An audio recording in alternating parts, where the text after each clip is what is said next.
गुरु प्रदोष व्रत कथा। गुरु प्रदोष व्रत कथा इसके पाठ से मिलती है शिवशक्ति की कृपा। प्रदोष व्रत की कथा। अक्टूबर माह का दूसरा प्रदोष व्रत 26 अक्टूबर गुरुवार के दिन रखा जाएगा। इस दिन गुरु प्रदोष व्रत कथा का पाठ करने से व्यक्ति को भगवान शिव के साथ साथ माता पार्वती की कृपा भी प्राप्त होती है। साथ ही इस कथा का बिना प्रदोष व्रत अधूरा माना जाता है। प्रदोष व्रत की कथा। एक बार इंद्र और वृत्रासुर में घनघोर युद्ध हुआ। उस समय देवताओं ने दैत्य सेना को पराजित कर नष्ट भ्रष्ट कर दिया। अपना विनाश देख वृत्रासुर अत्यंत क्रोधित हो स्वयं युद्ध के लिए उद्यत हुआ। मायावी असुर ने आसुरी माया से भयंकर विकराल रूप धारण किया। उसके स्वरूप को देख इंद्रादिक सब देवताओं ने इंद्र के परामर्श से परम गुरु बृहस्पति जी का आवाहन किया। गुरु तत्काल आकर कहने लगे, हे देवेंद्र, अब तुम वृत्रासुर की कथा ध्यान मग्न होकर सुनो। वृत्रासुर प्रथम बड़ा तपस्वी कर्मनिष्ठ था। इसने गंधमादन पर्वत पर उग्र तप करके शिवजी को प्रसन्न किया था। पूर्व समय में ये चित्ररथ नाम का राजा था। तुम्हारे समीप जो सुरम्य वन है वह इसी का राज्य था। अब साधु प्रवृत्ति विचारवान महात्मा उस वन में आनंद लेते हैं। भगवान के दर्शन की अनुपम भूमि है। एक समय चित्ररथ स्वेच्छा से कैलाश पर्वत पर चला गया। भगवान का स्वरूप और वाम अंग में जगदम्बा को विराजमान देख चित्ररथ हंसा और हाथ जोड़कर शिव शंकर से बोला, हे प्रभु, हम माया मोहित हो विषयों में फंसे रहने के कारण स्त्रियों के वशीभूत रहते हैं, किंतु देवलोक में ऐसा कहीं मोचर नहीं हुआ कि कोई स्त्री सहित सभा में बैठे चित्ररथ के ये वचन सुनकर सर्वव्यापी भगवान शिव हंसकर बोले कि हे राजन, मेरा व्यवहारिक दृष्टिकोण पृथक है।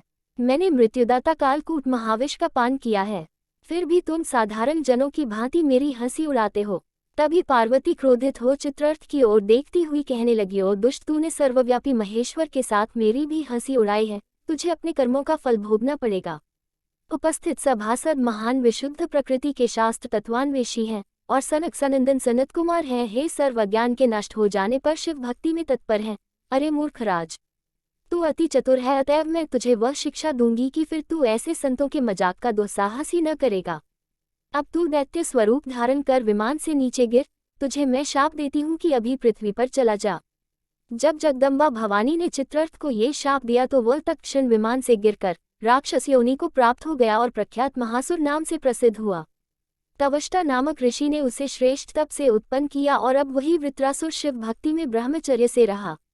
इस कारण तुम उसे जीत नहीं सकते। अतएव मेरे परामर्श से यह प्रदोष व्रत करो, जिससे महाबलशाली दैत्य पर विजय प्राप्त कर सको। गुरुदेव के वचनों को सुनकर सब देवता प्रसन्न हुए और गुरुवार त्रयोदशी प्रदोष व्रत विधि विधान से किया। जय श्री हरि, जय माँ लक्ष्मी, जय शिव शंकर, जय माँ पार्वती। एक और प्रदोष कथा सुनाती हूँ। जैसा कि आप जानते हैं कि परशुराम विष्णु अवतार हैं और इनके गुरु भगवान शिव हुए थे। परशुराम काफी तेज शिष्यों में माने जाते थे। शिव जी समय समय पर परशुराम की परीक्षा लेते रहते थे।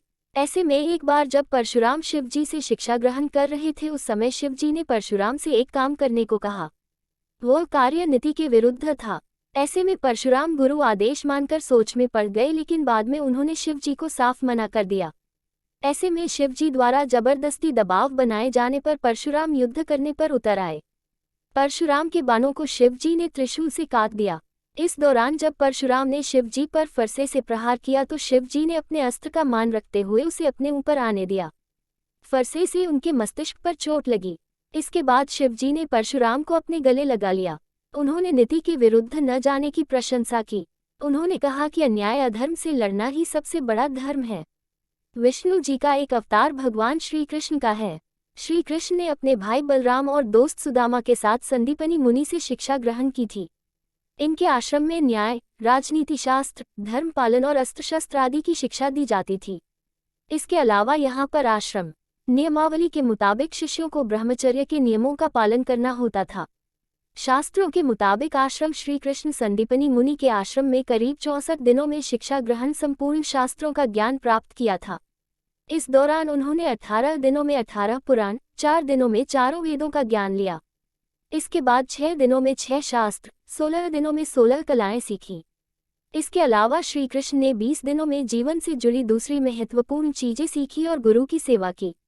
भगवान श्रीराम भी विष्णु जी के ही अवतार हैं। श्री राम जी ने वेद वेदांगों की शिक्षा गुरु वशिष्ठ से शिक्षा ग्रहण की थी। यहाँ पर श्री राम के साथ इनके तीनों भाई भरत, लक्ष्मण और शत्रुघ्न ने भी शिक्षा पाई थी। मान्यता है कि वही गुरु ब्रह्मर्षि विश्वामित्र श्रीराम के दूसरे गुरु हैं। ब्रह्मर्षि विश्वामित्र ने भगवान श्री राम को कई गूढ़ विद्याओं से परिचित कराया। ब्रह्मर्षि विश्वामित्र ने श्री राम और लक्ष्मण को कई अस्त्र शस्त्रों का ज्ञान दिया था। ब्रह्मर्षि विश्वामित्र ने अपने द्वारा तैयार किए गए दिव्यास्त्रों भी दोनों भाइयों को दिए तो श्री राम आज्ञाकारी शिष्य थे। अगर आपको हमारी कथा जारसी भी अच्छी लगी तो लाइक करके चैनल सब्सक्राइब कर लीजिए।